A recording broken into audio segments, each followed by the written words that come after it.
Известный российский ученый-востоковед и экономист, президент независимого научного центра Институт Ближнего Востока Евгений Сатановский опубликовал размышления о том, что последние заявления и действия властей Японии свидетельствуют о подготовке к мировой войне.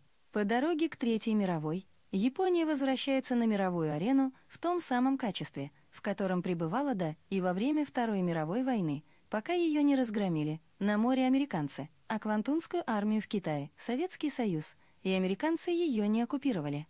Ее силы самообороны, одна из самых мощных армий региона, с момента основания военной базы в Джибути, она вышла на мировые транспортные коммуникации, а нынешний премьер делает заявление, которое иначе, чем подготовкой к агрессии и внешней экспансии, расценить нельзя, и не стоит думать, что они делаются только для внутреннего потребления. Гитлер тоже перед войной много чего сказал для внутреннего употребления, а потом весь мир кровью захлебнулся. Некоторые это еще помнят. Реваншизм – страшная сила, особенно контролируемая извне. Тем более, Япония в войну была не просто союзником Третьего Рейха, но совершила такое количество военных преступлений и ответственна за смерть стольких десятков миллионов людей в Азии, что этого ей жители оккупированных ею стран и территорий вовек не забудут. Причем чего там, в отличие от Германии, не было, так это признание своей вины за геноцид. Обошлось американским контролем над страной и ее элитой, будущая внешняя агрессия, которая была поставлена Вашингтоном под свой контроль. И, похоже, вот-вот может опять взорваться, превратив регион в поле новой большой войны, в которую вполне может быть вовлечена и Россия.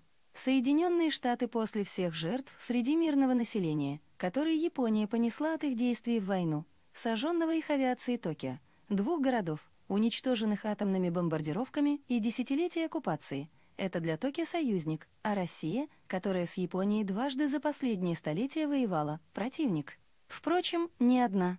В этом качестве выступает и Китай, и Северная Корея, хотя Корея Южная, при всех сложностях ее отношений с Северной, вряд ли будет биться на стороне Японии с кем бы то ни было, слишком там память о преступлениях японской армии в войну хорошо сохранилась. Что до нас, нам пока заявлено, что суверенитет Японии распространяется на российские Южные Курилы. Интересно, почему не на Приморье, Сахалин и Камчатку? И, кстати, недавнее заявление японского премьера насчет необходимости быть готовыми к превентивному удару по ракетным базам противников Японии. Он только Китай и Северную Корею имел в виду, или и Россию тоже?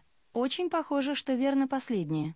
И тогда вопрос, к чему надо быть готовыми нам, имея в виду Дальневосточный театр военных действий? Тут уже совсем не до мирного договора по итогам Второй мировой войны. Тут к Третьей готовиться надо. Вот после нее, судя по всему, с Японией мирный договор и заключим, если вообще будет кому и с кем его подписывать. А ведь не исключено, что тогда он будет просто неактуальным. Впрочем, увидим. Старое-то поколение японских политиков, которое войну помнит, ушло, что до поколения нового, как минимум премьер-министр Японии делает одно заявление за другим в таком стиле, который иначе, чем подготовкой к войне, назвать язык не поворачивается. Одно слово отжигает человек, особо себя в выражениях не стесняя. И понять его можно. Штаты сейчас не просто ослабили контроль над всеми своими союзниками, они их сами всех своих соперников притравливают, как могут, пытаясь разжечь конфликты и в Европе, и в Центральной и Юго-Восточной Азии. Сами ввязываться в войны после всех конфликтов на Ближнем и Среднем Востоке последних 20 лет, которые они как минимум не выиграли, они не склонны, а спровоцировать их, заодно ослабив союзников, с которыми они в экономике конкурируют, это святое. Остается, надеясь в глубине души на лучшее, готовиться к худшему, с учетом не только текущей ситуации, но и возможного ее развития по самому неблагоприятному сценарию. Заявление японского премьера требует проработки всех возможных сценариев военного конфликта с Японией, от ограниченного столкновения в случае попытки провокации в районе Южных Курил до тотальной войны на уничтожение, если Япония нанесет удар по российским военным объектам на Дальнем Востоке.